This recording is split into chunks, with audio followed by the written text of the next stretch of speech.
Mallu traveller കുറേ കാലമായിട്ട് പുള്ളി വീഡിയോസ് ഒന്നും ചെയ്യാതെ ഇരിക്കുകയായിരുന്നു. എന്തു പറ്റി അദ്ദേഹത്തിന്? കുറേ പേർ പറഞ്ഞു അദ്ദേഹത്തിന് എന്തോ വലിയ രോഗമാണ്. കുറേ ആളുകൾ പറഞ്ഞു അദ്ദേഹം ജയിലിലാണ്. കുറേ ആളുകൾ പറഞ്ഞു അദ്ദേഹത്തിന് എന്തോ സീരിയസ് ആയി മറ്റെന്തോ വിഷയങ്ങളാണ്. അങ്ങനെ കാലങ്ങളോളം കാത്ത് അവസാനം 2 ദിവസം മുമ്പ് അദ്ദേഹം വന്ന് പറഞ്ഞു. എന്തു പറഞ്ഞു? ഫേസ്ബുക്കിൽ പറഞ്ഞു, നിങ്ങൾ എൻ്റെ വീഡിയോ യൂട്യൂബിൽ കാണണം. അങ്ങനെ ഇൻസ്റ്റഗ്രാമിലും പറഞ്ഞു, നിങ്ങൾ എൻ്റെ ഫുൾ വ്ളോഗ് ഫുൾ വീഡിയോ യൂട്യൂബിൽ തന്നെ പോയി കാണണം. അങ്ങനെ യൂട്യൂബിൽ തുറന്നു നോക്കിയപ്പോൾ അദ്ദേഹം യൂട്യൂബിൽ കാരണം വ്യക്തമാക്കി. ഭയങ്കര കഷ്ടം. എന്തൊരു വലിയ സംഭവങ്ങളായിരുന്നു. നമ്മളാരും പ്രതീക്ഷിച്ചില്ല.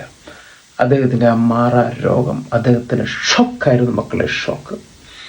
കുറച്ച് നല്ല കൂട്ടുകാരില്ലാത്ത ഷോക്ക്.